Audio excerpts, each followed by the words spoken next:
What's up, PTB Nation? Welcome to another episode of Parking the Bus. It's episode 60, and I am the Mr. Mike Agostinho here once again. And Fade My Play is here with me as well. What's up, man? How's it going? It's going well. Sorry you caught me in transit. Gotta head to the Oh, no airport, worries. but I couldn't help but get on today after the matches that we watched and knowing one of the semifinals already. Yeah, no doubt. Same here. I was also in transit. New surroundings around me. I've been in a dispute with my internet provider. The reason for the problems was they cut my speeds. They were throttling me. My parents are in Portugal, so I'm invading their house to record this show right now. I can't believe how fast this internet is. Wow. So, what did you think? Let's start with the first game. Let's start with the Spain match earlier. What did you think off the top? I mean, damn. Like, so I tweeted this out and I couldn't believe it. I just can't believe how many positive, what's the way that, how many gifts the Spanish were given in that game. I mean, it could not have been easier for them to win that game, yet somehow they almost lost it. If it wasn't for the worst penalty kicks we have seen in the tournament, I mean, 1 through 4, terrible, terrible from the Swiss. Yeah. But I mean, first of all, they have all the possession. We know that that's the Spanish game. Second of all, they get an own goal in the opening 15 minutes. So they're already on the front foot and they're so good at holding possession that you think this plays right into their system. And then on top of that, they have multiple chances, which they never put away. I mean, Moreno, my goodness, they just couldn't do anything with it. Then Switzerland equalizes on one of the most hilariously terrible defensive plays we've seen in the tournament. I mean, they were all 6s and 7s, and Shaqiri, he's not going to miss from that range. So they level it up. They had a million chances. Then they get a Swiss red card for an extremely, extremely soft call. I mean, Michael Oliver, before the game, I was tweeting, if it's a Michael Oliver game, there's going to be some fireworks. And sure enough, we got him. I thought it was a very, very harsh red. But, I mean, letter of the law, studs were up. Both his feet were off the ground. It's supposed to be a red card, so it was. I wouldn't have given it because it completely turned the game on its head. And the Swiss defended their asses off. But again, in extra time, Spain had arguably, I think, 4 or 5 point-blank chances. I Mhm. mean, the Moreno one was the worst, but they had 4 or 5 shots that were, I mean, Summer had an unbelievable game, but at the Yeah. same time, they were just shooting right at him. It was unbelievable. And then, it goes to PKs and just the saddest way to exit for the Swiss because I mean, talk about getting off on the right foot. You have, of all people, Sergio Busquets hit the post, and Mhm. then Sommer saves the second one. So you think, oh, wow, this is Switzerland's game to lose. And boy, did they. I mean, just terrible terrible penalty kick, and skied it to lose it. I mean, just a real tough loss for the Swiss after they did so well to keep it 1-1. But I mean, again, this is, the Spanish team that neither of us were convinced by. This is a Spanish Mhm. team that I don't think anyone is. No one's intimidated by them. The 10 goals that they had in the previous 2 games before this was complete gold dust. I mean, Sure. absolutely no way that that's going to continue. And we saw it today. I mean, you look at that team that was out there today and you look at the chances they had and the misses they had and the amount of possession and the red card and the own goal, and they still couldn't win the game. How the hell is this team going to beat someone like Italy, who had a fantastic defensive scheme today? The penalty, when I first saw it, like the naked eye, I thought it was a penalty. Mhm. It was a little soft, but right away I thought it was. But other than that, Belgium never really looked like scoring. The Italy fully controlled that game, and also it was just disgusting to watch the Spanish like try and will themselves to a win through some cheap penalty or some Hmm. dumb free kick. I see them getting absolutely taken to task by the Italians in the next round. But I just did not like what I saw from Spain today. I think that they are a team that is lost for identity. Yeah, no, I agree with you on that, and I also felt the same way. It was such an anticlimactic finish Yeah. because again, we talked about all of the insurmounting odds that Switzerland had to overcome just to take it to penalties. Mm. And then especially they just won a shootout. You'd think they'd be comfortable and you'd think that they would be the ones to be converting, the penalties easier. But and I noticed um that he saved them both in the same spot, and I'm talking about Unai Simon. Yeah. You've seen a goalie dive twice to the same side. Why is the third guy shooting it to the same spot? That's where I'm Yeah. like, come on. Like, that's And where he wants so to go. soft. And Yeah, so soft. I mean, I felt like both of the saves, uh, you know, part of the reason they were saved is because he had time to react. He didn't just guess, because right, the shots exactly. had no pace on them. There was no venom. And I'll say this, I mean, the Swiss did very well to get it to a PK, but Hmm.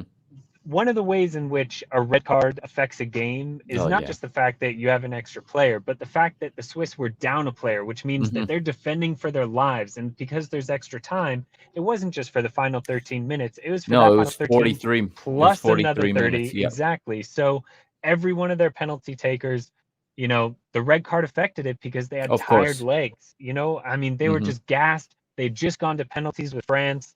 I just think that the moment caught up to them. They played by the seat of their pants for so long, but finally, I mean, they just gave in to exhaustion.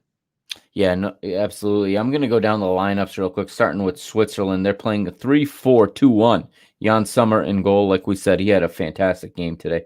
Mm. The three in the back, Nico Elvedi, Manuel Akanji, and Ricardo Rodriguez. Four in midfield, Sylvan Widmer. Dennis Zakaria was in. He's a change. He was added to the lineup. Remo Freuler and Steven Zuber with the three in attack. It was Shaqiri and Mbolo playing behind the striker Seferovic, while Oh shit! Sorry, I got to interrupt you. That was another thing for Spain is that Breel Bolo goes out in what the first 10 minutes or early so. Yeah, he went out minute early because of 23, a minute 23, he was yeah, substituted. because of a non-contact injury, like total Hmm. accident, nobody's fault. But he was their biggest threat because of his pace Hmm. and his height. So Of like their course. whole plan was to sit in deep and have him go forward. And Hmm. 23 minutes into the game, their best attacking player other than Shaqiri is out. Right. So for Spain, they come out in their 4-3-3, the only way they play. Um, Unai Simon in goal, of course. Azil Pueta, Laporte, Pau Torres, and Jordi Alba in the back. Midfield, you had Koke, Sergio Busquets, and Pedri. In the attack, Ferran Torres, Alvaro Morata, and Pablo Sarabia. Um, so again, like you just said, Mbolo gets injured in the 23rd minute. That makes a difference, obviously. You get a Zakaria own goal in the 8th minute, a totally unlucky own goal Yeah. because Azilpueta's shooting, but that thing looked like it was going well wide, Oh and yeah. it just hits him perfectly and redirects into the goal. No chance for Jan Sommer on the play. Okay, and now we have a comment from at Degens United, our number one fan. Uh, he says that was more of a red card than the other day. Double studs up, didn't win the ball. Yeah, again, I Yeah, I agreed that it's a red letter of the law. I just thought that the impact that had on the game at that time, I just think it was harsh to give, but letter of he, the law, studs up here's two my feet off the problem. ground. It's a red. Here's my problem. He didn't look at it. He didn't go over to the Yeah, board it and was a over to the straight monitor and look red. at it. Yeah, that is If true. he looks at it and still believes it's a red card, I'm good with that. The That's a last good time he that's a good went and point. he looked at it, you know, um, I'm not sure that the studs were up, to be honest. And he catches them Yeah, with his I mean, trail leg. It's tough. yeah, but the first foot he put out, studs are up Hmm. and both feet are off the ground. Yeah, It's that's true. But and just it's the Spanish, heartbreaking so to they sold the that's what I felt like. And I don't, apologies to any apologies to any Spain fans, but it just feels like they're being willed through this tournament by forces, by referees, by the fact that they played 3 games at home when they were horrible, but they got through. And so Degens is saying that I'm calling for more VAR. All hell has frozen over. I'm not anti-VAR. I don't like the way it's applied sometimes. And yeah, this is an example of it. Like, it's there. It's a red. If it's a direct red, I feel like it should have been looked at. Of course, we don't know the communication the VAR, between the VAR in the booth and the referee on the pitch. So we don't know what conversation they had. If that kind of information was made public, like in rugby, we could say, oh, that's why they didn't look at it. Okay, right call made, but we have no idea. Degens is asking what jersey I'm wearing. This is Hartford Athletic USL Championship. It's my jersey of the week. there you go. But getting back, Hartford, Connecticut. yep, Hartford, Connecticut, third There you year go. franchise. Yep. I'm So a I'm a that's hilarious. Anyway, sorry. no, Keep that's all going. right. But okay, so it was a red card. It was going forward a little bit, but 68th minute, Shaqiri scores, and that I got excited at that point because I'm like, man, this 10 man, oh, they weren't 10 men yet, but this Swiss side missing, missing Imbolo. They keep fighting and fighting, and I'm like, this team won't quit. And they really make you get behind them. Yeah, And it's a team that, like, I think you and we talked about this. They're very much a team. That's their identity. yeah. There's no big stars per se. There's just very good players. Well, and And there's another tick for of good luck for Spain is that Granit Xhaka wasn't in because of being in yellow card trouble, so he couldn't play today. Their captain, right. the leader of the team, wasn't able to play. So yeah, another thing going wrong for the Swiss that went right for the Spanish. Yeah, no doubt. So it's just, you're watching it, and I really thought that Switzerland was going to win this shootout. We can go to the Yeah, as did I. shots and break those down. I've got them here. Let's see. So up first was Spain. Sergio Busquets, like you said, he hits his left upright to the right of the goalkeeper, sends the goalkeeper the wrong way, but hits the post. Mario Gavranovic, who came on for Seferovic late, just like they did in the last game. They made the same change. He scores. He converts his, so it's 1-0 after one, and That was it's it. yeah. And actually, I think Switzerland shot first. Now that Switzerland went first. So Switzerland converts first, and then Spain misses. But then Fabian Schär misses the chance to go up 2, which would have put all kinds of more pressure on Dani Olmo, the second shooter for Spain. He misses. So I believe it was saved by Unai Yeah, Simon. saved by Sommer. Yeah. So then Daniel Olmo steps up, converts. It's 1-1. Now Manuel Akanji misses horribly. Terrible. Actually, Like no, he's the one that was soft as saved. shit. Yeah, it was Yeah, soft, very soft right into soft. that bottom Now, right yeah, corner. his was very soft. Rodri steps up. His is saved. So it's still 1-1 after 3. Ruben Vargas with maybe the worst penalty, although after I caught the Paraguay versus Peru shootout tonight just before coming on, and there were 2 just like that for Paraguay as well. But Yeah. it was just, that thing went out of the stadium. Like, Yeah. and then Gerard Moreno steps up. He converts. Spain take the lead. And I think I went out of order again. But finally, Mikel Oyarzabal converts his final one.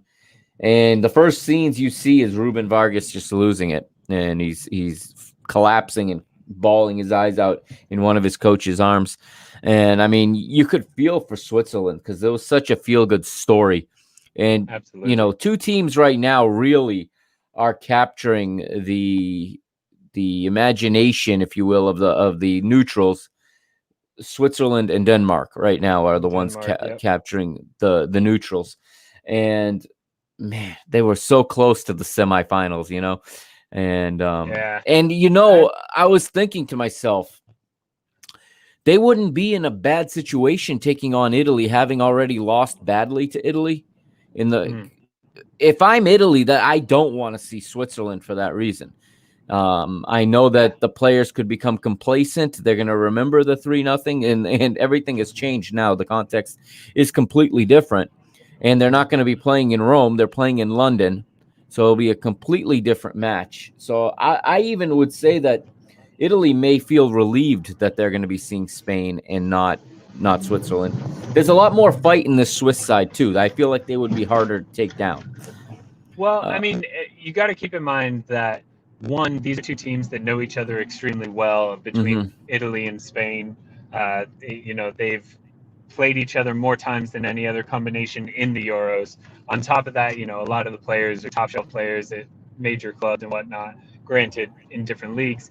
But also, I think that this is a spot where, exactly like you said, Italy, maybe not relieved, but maybe not, they're going but to feel like this isn't much more just talent versus talent game versus when you play a match against someone like the Swiss, like Ukraine or something like that. There's the Cinderella, energy behind them. There's the fight, like the underdog fight. Nobody believes in us. Nobody thought we could be here. We're gonna give that extra 10%. We're gonna find that extra 5% when we need it because of that. And that's always a dangerous team to play against. And we saw that today, with Switzerland leveling it up and playing 43 minutes down a man and still mm-hmm, keeping it evens. And, very much we didn't see that on the other side. It's like Belgium and Italy.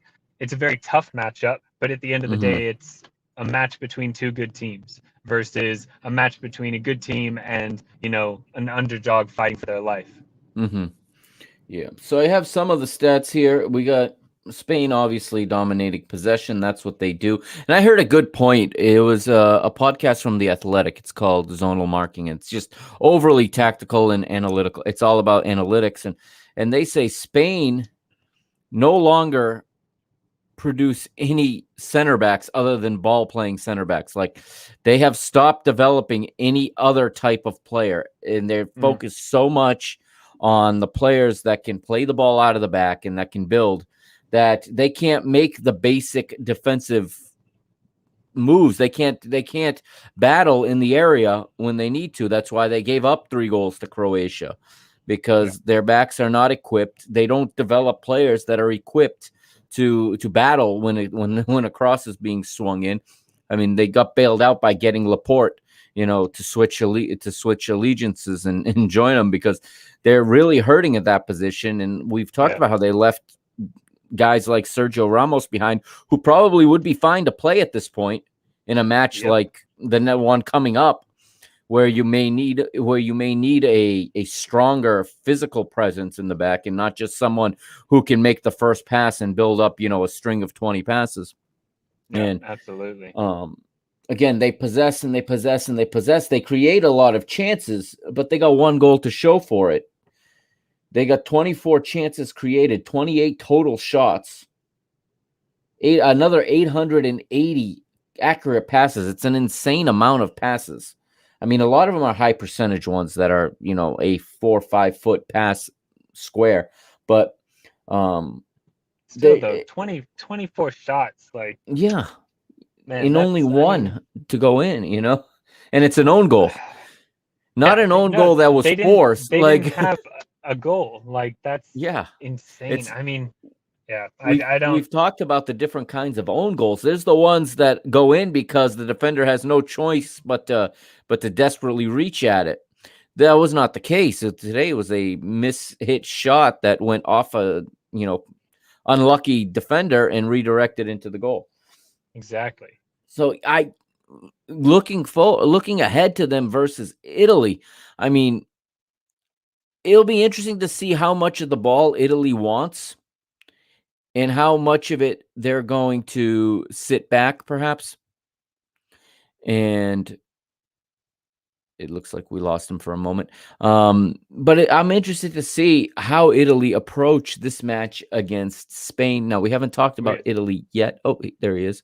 We haven't talked about Italy yet, but do they want to have the ball as often as they do right now against these other opponents, or are they going to go back to their old school Catenaccio, not go all the way there, but maybe partially go back to their old school mentality? I'm sure every single one of those players is comfortable retreating a little further back for 15 or 20-minute spells of the match.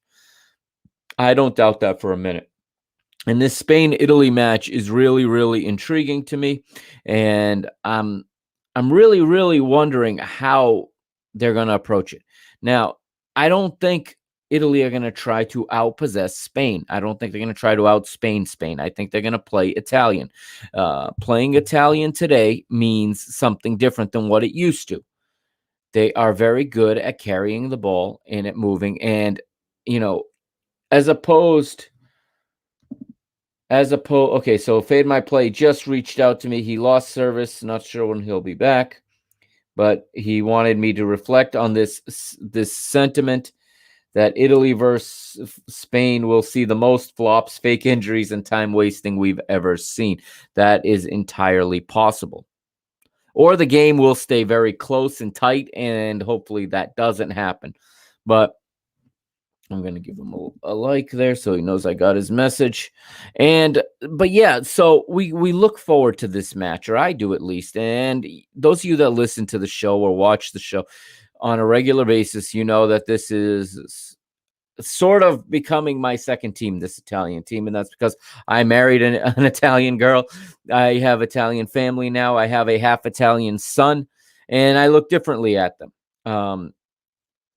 There was joy in my heart today when I'm down in my basement in my normal studio working, and I can hear my 5-year-old upstairs cheering the Italians on when they score. Makes me look at things a little different. But I really think Italy is suited to create all kinds of problems for this Spain team. I know Spain are very, very favored.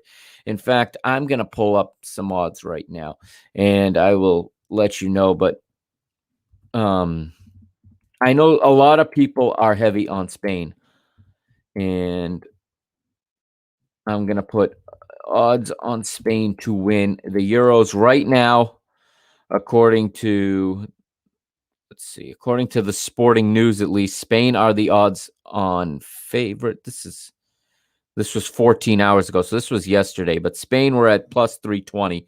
Let's refine this search just a bit here and see what it is more recently. As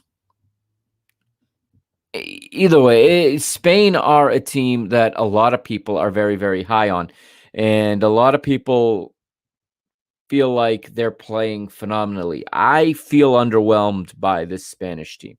Yes, they've had moments, and yes, they scored 10 goals in 2 matches, but they also conceded 3 in one of those matches.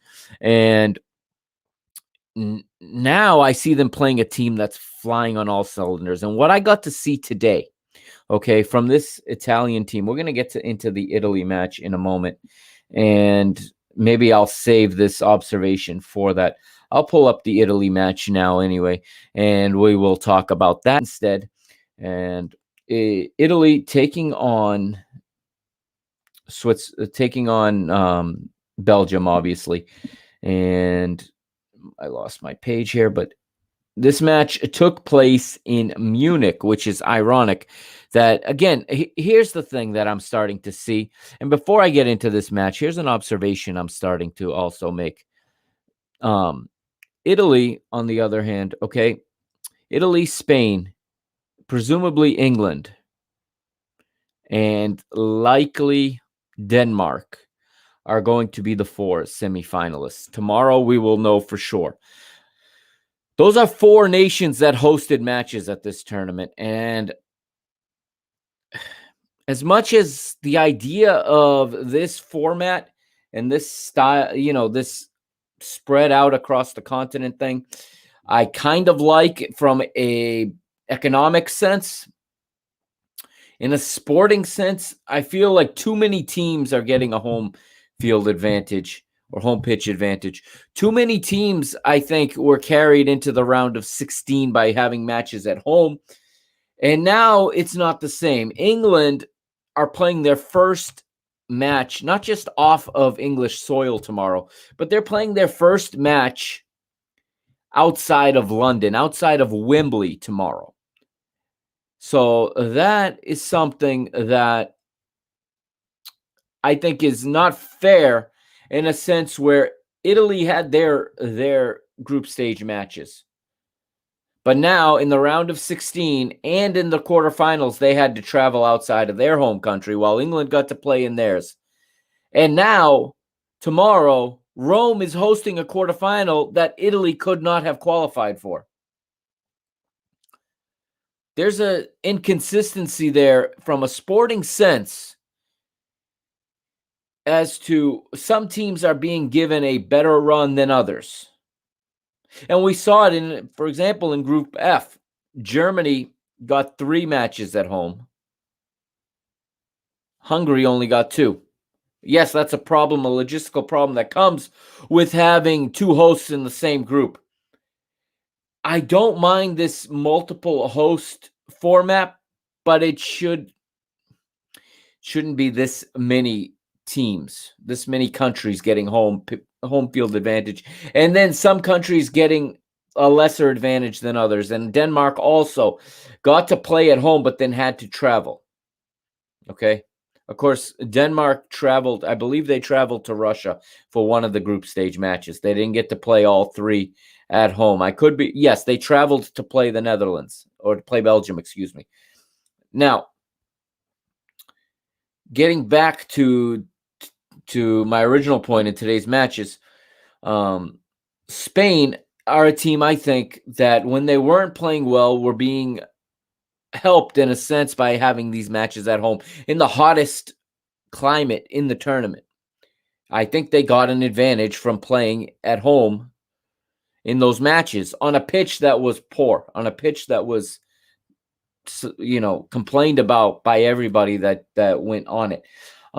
Now they're finding their groove. Yes, and now they're playing in cooler climates and they're feeling fresher. I I don't know, versus a team that might have to do the reverse. So I do think that this format of multiple hosts is the future. I think UEFA are eventually going to go to this probably every time. They may rotate who the 3 or 4 countries that host are, but this time, this first one, I think it's a little too much. It's a few too many host nations. And now we see, and if we count the 6 teams that are still in this tournament. Okay, you have today's winners, Italy and Spain, host nations. You have England, host nation. You have Denmark, host nation. So 4 out of the 6, 2/3 of the teams still left in this competition played home matches. To someone like Belgium, I think that's a little harsh, a little unfair. To a team like even France, it's a little bit hard done because had France played that game at home or any of those group stage matches at home, they might have played differently, especially the round of 16 match because they were the group winners. So they earned it. But then they had to go play against Switzerland in a neutral site, whereas other countries get to have home. England precisely get a disproportionate amount of home matches if they win this tournament, which many are picking them to do as well. A lot of people are picking Spain, but everyone else seems to be on the England boat. If England win this Euro 2020, they will have played 6 of their 7 matches at Wembley, not just in England, but at Wembley. I think nobody else, even comes close because Everybody else now is playing somewhere outside of their home nation. And yes, tomorrow England will take the pitch in Italy, in Rome. But it just, to me, this seems to be an inconsistency where Italy had to travel to Munich today. They were group winners. It's not like they lost their privilege or their right to play at home due to a performance on the pitch. They've won every match they've played. But now they've had to play 2 matches outside of Italy, and they won't return to Italy while they're hosting England tomorrow. So I do believe, and like we said in the last episode, in episode 59, that I think every Italian that gets into the Stadio Olimpico tomorrow is going to be a Ukraine supporter for tomorrow. It does seem like things are tilted in the favor of England. And I think today, I'm not saying this was intentional, but the way it worked out, it seems like things are going in the favor of Spain. Again, I'm not convinced about that red card, and I have not had a chance to look at that play from multiple angles and to look at it closely enough to come here and give you a definitive answer or a definitive opinion as to whether or not I think it's a red. At first glance, it looked soft. I don't usually say that. So it looked to me like it was a yellow card foul, not a red. Now, Fade My Play said that he left his feet. So I didn't realize that watching it live, of course, because again, we're watching these matches during the day while we're at work. And again, the studs, if they're up, his foot is like this versus the other day where his foot is pointing up and he's kicking up on where and I'm talking about Marcus Danielson was kicking up at the Ukrainian player and getting his knee. Again, the studs made contact, even if they're up, they made contact below the ankle. And really the majority of the contact was made by the trail leg. So I think it's a different situation, but I still say that had the referee gone and looked at the monitor and still felt it was a red card, I'd have no issue with it at all. The fact that he didn't take another look at it after sending someone out, after changing the match that way, I have an issue with that. And yes, if that means I'm advocating for more VAR, then I'm advocating for more VAR. I'm advocating for VAR to be used correctly, for it to be used logically. I'm not asking for more plays to be reviewed per se, but when there is a sending off, you got to be 100% sure. You have a tool to make sure you didn't get it wrong. And again, if he looks at that video and says that he got it right, then I'm fine with it. I'm fine with it. But without looking at it, I have questions. All right, let's move on then. Let's go to Belgium versus Italy.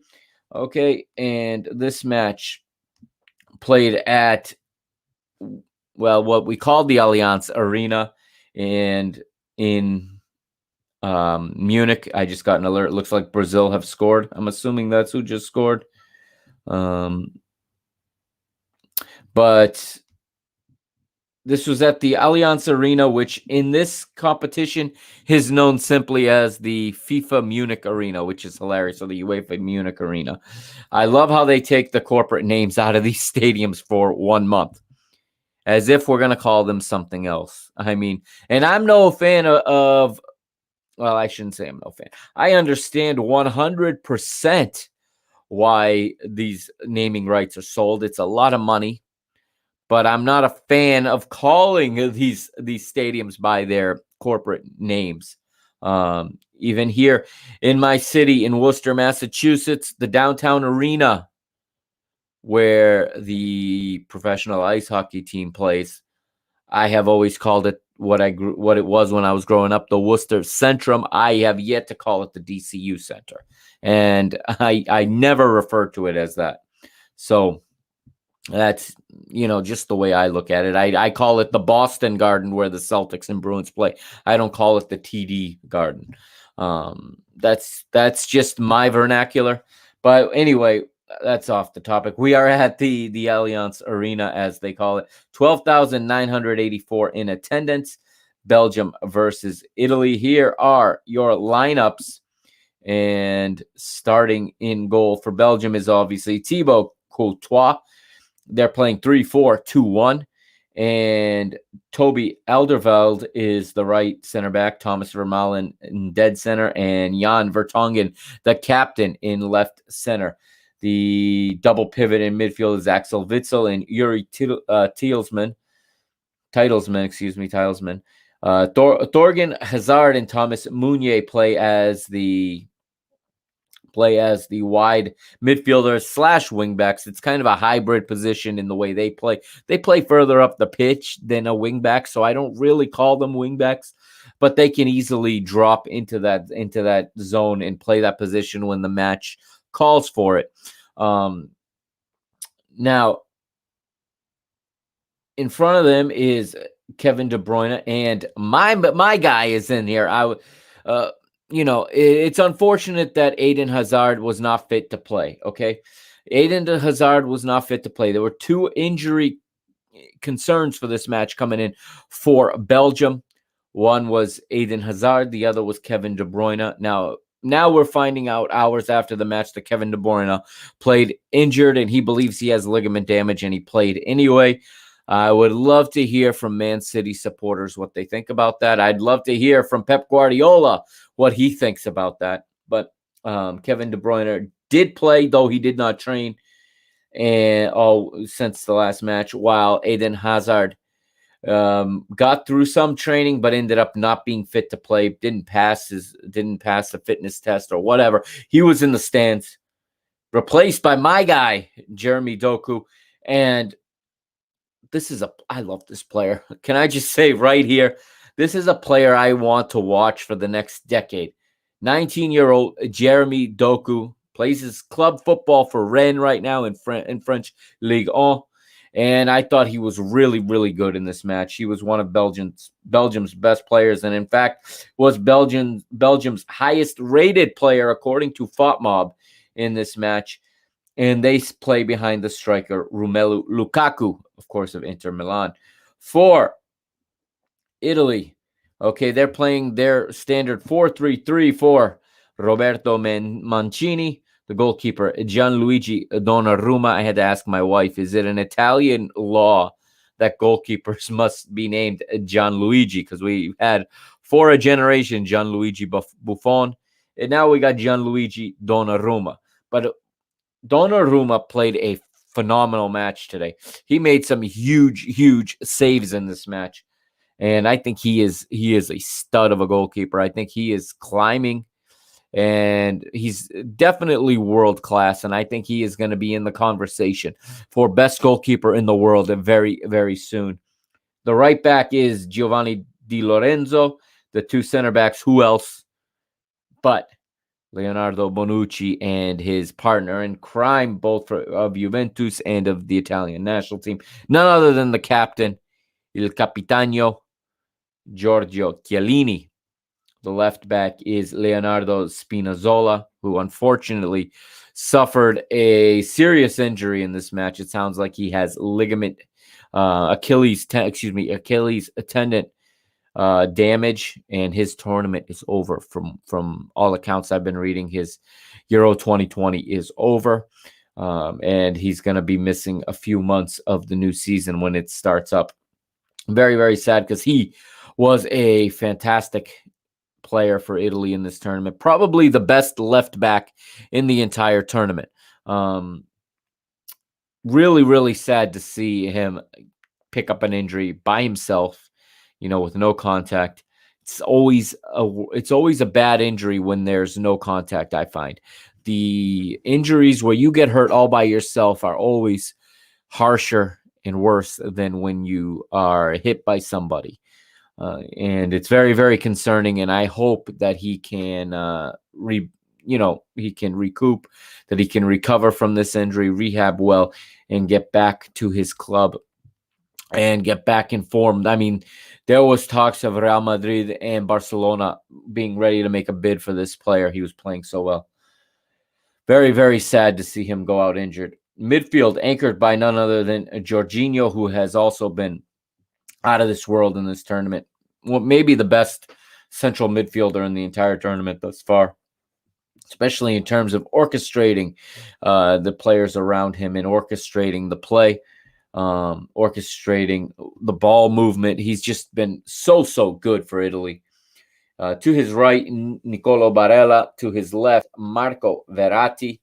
And then up front, you have the veteran Ciro Immobile starting as the striker. To his right, the youngster Federico Chiesa. And I feel so vindicated that Federico Chiesa is in the starting lineup today, and he played well again. I've been calling for this player. I knew there was a good reason I made him the captain of my fantasy team. Yes, my last place fantasy team.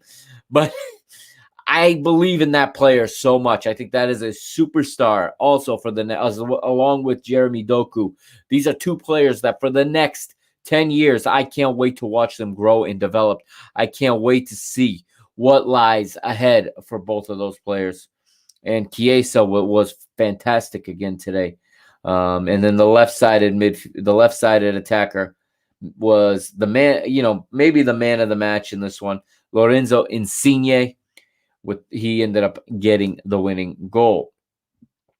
What I like about this Italian team, and this is the point I was going to make a little earlier, and then I delayed talking about it, is today I got to see Italy do everything I wanted Portugal to do to Belgium. Okay. They exposed Belgium's backline. They ran at them. They forced them into uncomfortable positions. That second goal was exactly what I wanted to see from Diogo Jota, Cristiano Ronaldo, and Bernardo Silva on Sunday. Get between those defenders, use your piece to get between them, get through them, and get in on the other side and put a shot on goal. That didn't happen at all on Sunday. Italy today did everything that I wanted Portugal to do against Belgium. And there's good reason for this. And I was listening to the Seleção podcast, which is a podcast all about the Portuguese national team. And the host, Danny Pinto, had BN Sports Eric Krakauer on throughout this tournament as his co-host and as his analyst. And he said Portugal had a lot of the ball and attacked a lot, but lacked offensive processes. And I agreed with that. And I've now seen the game a second time. And yes, it was a chaotic attack, not Italy today. Italy today had processes. They have well-defined roles. They have well-trained routines of runs. The players know where each other is going. There's no confusion about it. When the ball is out on the right to Barella, he knows Chiesa's coming into the inside channel to receive. And if his back is to goal, Chiesa knows, where Immobile is going. He knows that Jorginho is going to show up in that space. If his back is to goal and he sees Jorginho coming in, he knows the run he's making, and he puts the ball into that space. Jorginho knows he can make the switch to Insigne, and then Insigne gets the ball on the left, and now he's got a defender. He's got Albert Wild 1v1 isolated, and he knows he can run at him every time. And they did it over and over and over. And for 60, 70 minutes, Italy in this match were the only team on the pitch. Belgium were rescued by a penalty, okay? And again, I'm going to be consistent, okay? We live in an age of VAR. You cannot apply the principles of what is a penalty from before VAR to what is a penalty today with VAR. So with that said, I agree, though it was a minimal contact, that was a penalty, okay? You could review it, but you were going to see Di Lorenzo's arm come up just enough and make contact. And again, I say this on this podcast. I say this on Mr. Benfica. It's not a question of how hard the contact is or how much force is used. That's irrelevant. It's a yes or no question. Yes, there was contact, or no, there was not. Now that we live in VAR, that is the question. Once the referee looks at it, that becomes the question. So there was no way this was going to be overturned because, yes, there was contact, and yes, Di Lorenzo's arm came out. This is a normal play 3.5, 4 years ago before the advent of VAR. But today it's not. It is a penalty. And they checked to make sure it was in the area. It was. Great play by Jeremy Doku. Okay, again, I am so high on this player, and he does what I just complimented Lorenzo Insigne for doing so well. He gets out on his left, runs at the right back. Doku has phenomenal pace, and again, like Mark Clattenburg said on ESPN here in the United States, player with that kind of pace, it doesn't take much of a nudge to knock him off balance, take him down. That's what happened. So for me, the penalty is well called. Romelu Lukaku converts, and he gets his 4th goal of the tournament. Comes within 1 of Cristiano Ronaldo for the Golden Boot. But that would be all that he would get and that was at the end of the first half. So all of these goals coming in the first half, ironically. In the 31st, it was Barella with a nice goal. This was after Bonucci had a goal overruled by VAR for an offside, which was a good call because the ball hit Barella on its way to Bonucci. Barella, which puts Bonucci in an offside position. Good call by the VAR, good call by the referee to overturn it. Disappointing, of course, anytime your team gets a goal and you don't end up getting to keep the goal, of course. But Italy do not get rattled. They do not, lose their form. They do not lose their focus. They don't lose their processes. They continue to go through the same offensive processes.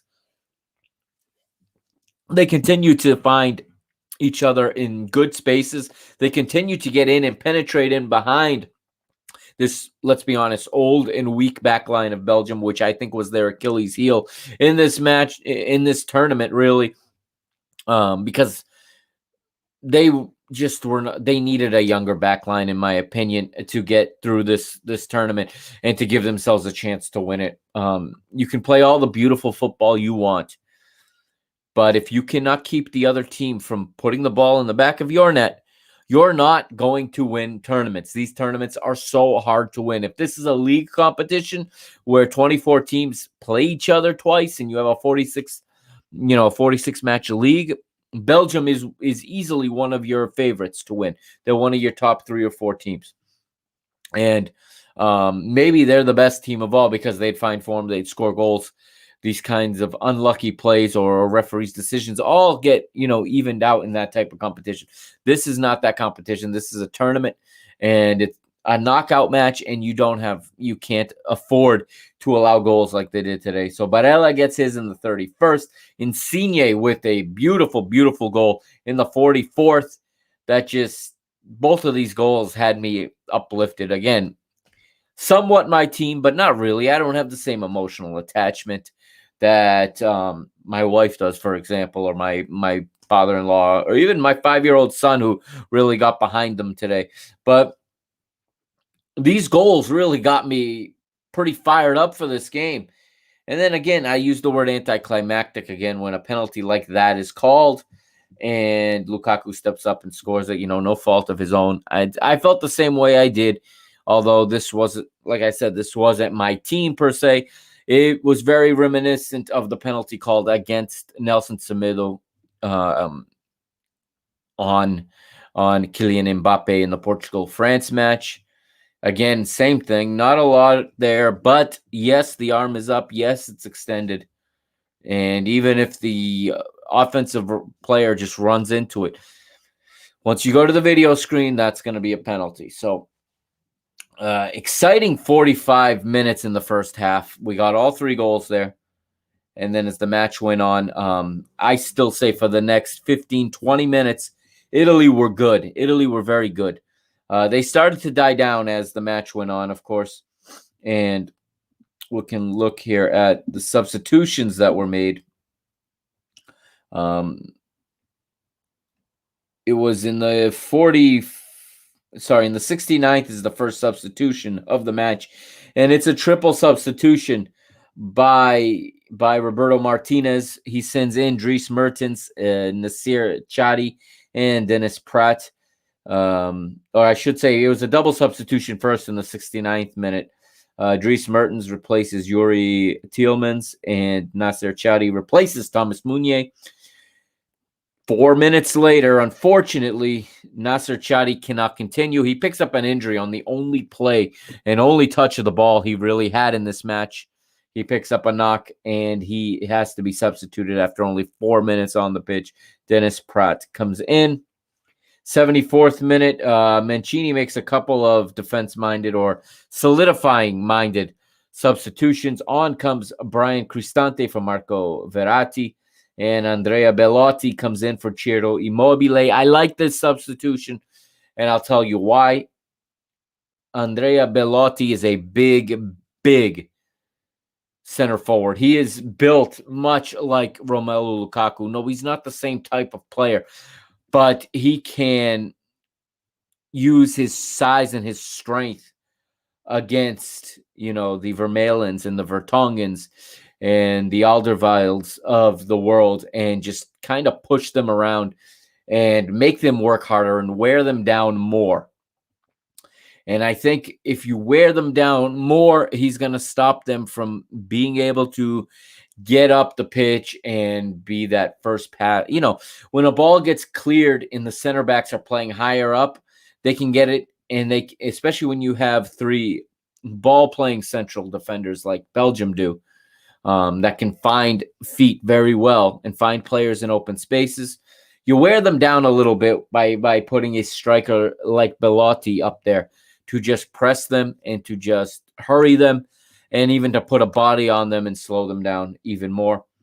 Cristante for Verratti is a like for like in a sense, very much defense minded substitution, but Cristante is a player I like a lot as well. And then in the 79th, Domenico Berardi comes in for Lorenzo Insigne, and Emerson comes in for the injured Leonardo Spinazzola.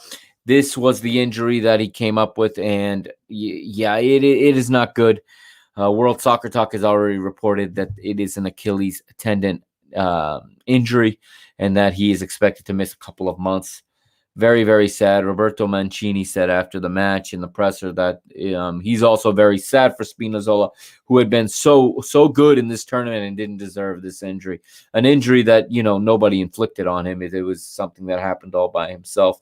But Italy very, very professionally see out the result. They did wear, and Belgium did start to get chances. Donnarumma came up big a couple times in this one. And eventually the referee blows his whistle. Time expires. After 5 added minutes, Belgium could not find the equalizer. They had trouble scoring in these last 2 matches, aside from a very, very good strike against a out of position Rui Patricio in the round of 16. I'm not blaming him for the goal, but his first move went the wrong way, and that's why he gave up. That's why he surrendered the goal. So that needs to be factored into the equation of Belgium's goal, because if not for that error, he saves it, and maybe Belgium, go out eventually in the round of 16. Today they get one from the penalty spot on a very, I'm going to call it fortunate penalty kick. Okay, I'm not saying it was the wrong call, but it was a very fortunate penalty kick. And yeah, you got to ask questions. I don't understand why Belgium again sat back so much. I understood against Portugal because they had a lead. Today they didn't have a lead, and they sat back for for about an hour. Really, they were sitting too far back. Italy was pushing them back all match, and I think this was a very, very good performance, a very improved performance from the Italians, and I think the Azzurri are on the right path. And like I said, I'm looking forward very much to that match against Spain on Tuesday.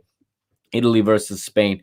I'm looking forward to see whose style is going to win out, or if Italy is going to let Spain possess but keep them at bay, keep them at distance. Again, Spain's finishing rate is not good, even for all the goals they have scored. If you factor in the ones they didn't, it's not a good percentage. And it'll be interesting. I don't think Mancini's going to play that way. I think he's going to keep playing the way they've been playing. What's gotten them here, but losing Spinazzola is going to be tough because, as Taylor Twellman said when he came in, Emerson is his replacement, and he's not as good of a one-on-one defender, and he's not as good of an attacker as Spinazzola. But we'll see if he makes any adjustments in midfield. Perhaps we see Locatelli get back into the 11 for that match. Perhaps either Verratti or um, Barella move to the bench. Although Barella getting a goal today, you don't normally that doesn't land you on the bench for the next match, but that is a match I can't wait to watch. And so we have two matches tomorrow to close up. We'll go at a quick preview and just an update. Yes, Brazil is winning 1-0 right now in the quarterfinal, 70th minute against Chile. And earlier today, Peru beat Paraguay 3-3. Well, they drew 3-3. Peru wins on penalties 4-3. So it is Peru advancing, and it looks like Brazil will join them in the semifinals. There's about 20 minutes left to go in that match right now. Moving to tomorrow's Euro matches. Okay, we have at 12 o'clock Eastern time, 9 o'clock Pacific, and this match is going to be played in Baku, of all places. So it's probably about 8 or 9 p.m. Baku time, maybe 7 p.m. It will be the Czech Republic taking on Denmark. I like Denmark in this match a lot. I don't know that it's even going to be close. I think Denmark are playing with very, very they're playing with house money in a way, but they're very well liked, and I think that they are playing with a lot of heart right now as well. So it would not surprise me if Denmark have another 2-3 goal victory here. Bjorn Kuipers is going to be the referee in the Olympic Stadium in Baku, Azerbaijan, and we have probable lineups as it looks like Paulsen's going to be out again. Of course, Christian Eriksen is not available. Paulsen's not listed in the injury list, though, so maybe he's a game time decision for Denmark. But, of course, like I said, Denmark just playing well. I shouldn't doubt the Czechs, though. I did this last round, and they came out, and they proved me wrong. So who knows? I could be wrong about this. Patrick Schick has scored, 4 goals in this competition as well. He's also only one behind Cristiano Ronaldo. He can pull level with him if he scores tomorrow. I should know better at this point than to bet against the Czechs. So I'm going to do it anyway. And I think that the Danes are going to win this one. I think that they've got too much passion, too much heart, and too much momentum coming into this one. They're going to head into what I think is what they are destined for, which is a epic semifinal against England at Wembley on Wednesday. And I think that England had, got, I think, somewhat of a break in drawing, or not really drawing, but getting the Ukraine in this quarterfinal tomorrow. And I don't think they're going to get lucky again and get the Czechs again. Although same principle applies that I said to Italy if they were to get Switzerland again. They had an easy victory over the Czechs. The Czechs sat back a lot. Maybe what Leo said at DJs United when he was on the show with me last Saturday, maybe he was onto something when he said that the Czechs didn't want to win that match. Maybe they didn't want to reveal their cards, knowing that they were on a course to possibly see England again in the semifinals. That wouldn't be the worst idea in the world, especially if you believe you're going to advance anyway. To not lay your cards out and to save your performance for the semifinal. Because again, as a fan, or especially as a coach, I would hate to go to a tournament and have to play a team more than once. Because now that team has so much to work with, especially if you won the first one. They have so much information and data, especially in this day and age, to improve their performance. They are, going to be able to scout that video, review the video over and over and over. And they now have three more matches of footage of you to look at. So I think England-Denmark semifinal is more entertaining for us neutrals. And I think it will make for better football because they're less likely to cancel each other out. So I like Denmark in this one. I just took a look here on FOTMob, and it's actually a toss-up because out of 31,000 votes on FOTMob, 31% say the Czechs are going to win, 32% say the Danes are going to win, and 37% of people select extra time. So it could be any of those. Will both teams score? I'm going to say yes. And out of 4,000 people, 4,800, I should say, 79% say both teams are going to score. Will there be more than 2.5 goals? I'm going to say no. And I'm in the minority. People are saying that there will be. So people believe that there's going to be a lot of goals in this match. Obviously, the final thing is I don't, again, will the Czech Republic get the same kind of fortune they got last match? I don't know that they're going to be able to play against, they're going to get to play against 10 men again for such a long period of time like they did against the Netherlands, which made a huge difference. And of course, they're not facing possibly the worst manager in international football in Frank de Boer again. They're facing a good manager from Denmark. They're facing the manager Casper Humland, and I don't think that they're going to get that kind of luck and that kind of assistance again from their opponent or the referee. So, not the referee. It wasn't his fault that De Ligt handled the ball the way he did. But I think that the Danes win this one. And in the other match, I don't see how England lose to the Ukraine. Perhaps that's naive of me because this Ukraine team has players and they have silenced doubters before. Here on FOTMob, I'm going to select England. And how many people agree? Out of 33,000, 36,000 have picked England. 36% have picked England out of the 33,000. 20% have picked the Ukraine, and 44% are selecting a draw to go to extra time. So maybe I'm not entirely accurate on how high people are on England, but I listen to enough English sports radio. I listen to TalkSport, BBC 5. I read, Sky Sports online. So I'm just influenced by the British media, but I feel like they have booked their hotel suites for the night of the final already. And I feel like England fans believe they have qualified for the final, and it's going to be an epic final in their eyes where they, going to the site, it's a different building, but it's the same site where they won their last major trophy. What was it now? 54 years ago at the old Wembley, winning the World Cup in 1966.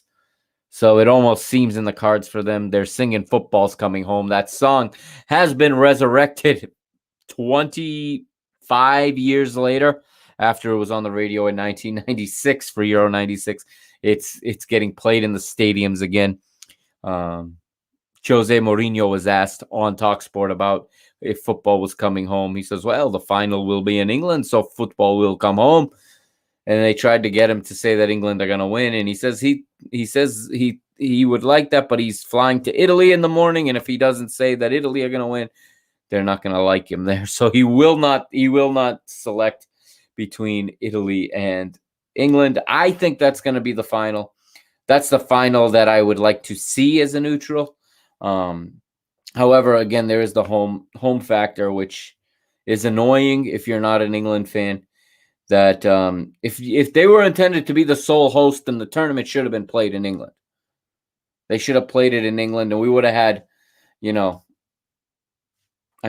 have had full stadiums because they don't have that luxury in England at this time. But I mean, if a team's going to play 6 out of 7 matches at home, they should have just been the host. I think they could have divided up the number of matches. Maybe in the future, teams that host knockout matches don't play group matches at home. That'd be a good offset of home field advantage. But anyway, I think that England are going to have too much, even though Yarmolenko is a guy that can make things happen. Yarmolenko as well for the Ukraine. Andrei Shevchenko is a good national team manager. He'll have a good plan in place. Obviously, Alexander Zinchenko is going to want to play well against England, given that he's employed by an English club, as is Yarmolenko and a few other guys. But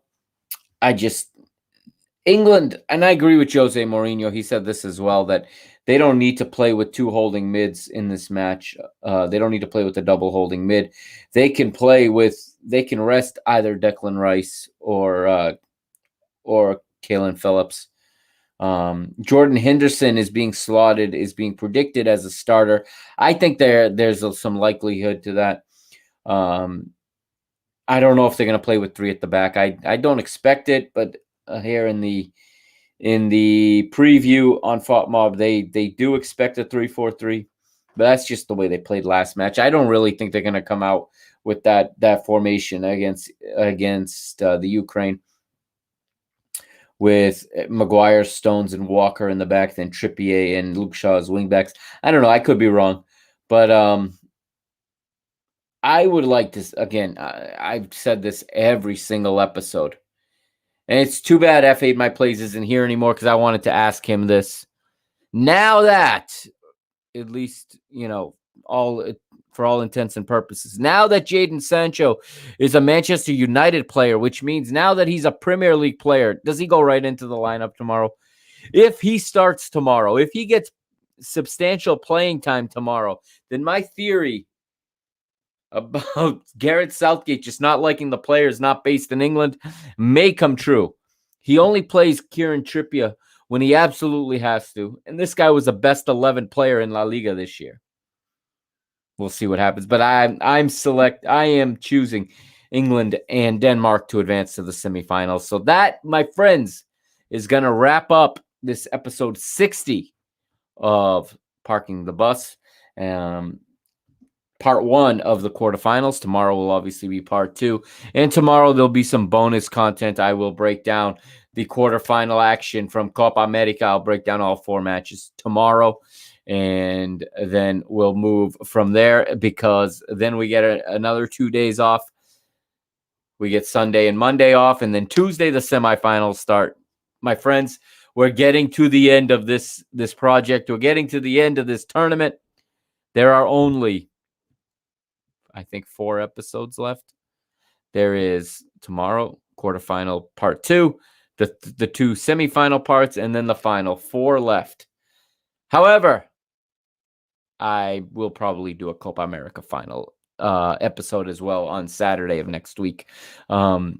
So expect 5 more episodes in this little sub-series, if you will, of the Park and the Bus podcast, the Euro 2020 nightly report. I want to thank you for listening tonight. I want to thank you for watching. Thank you to Fade My Place for tuning in from his car.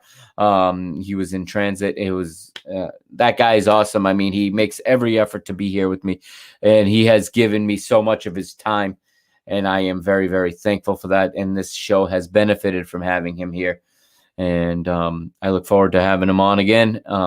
If not tomorrow, definitely for the semifinals.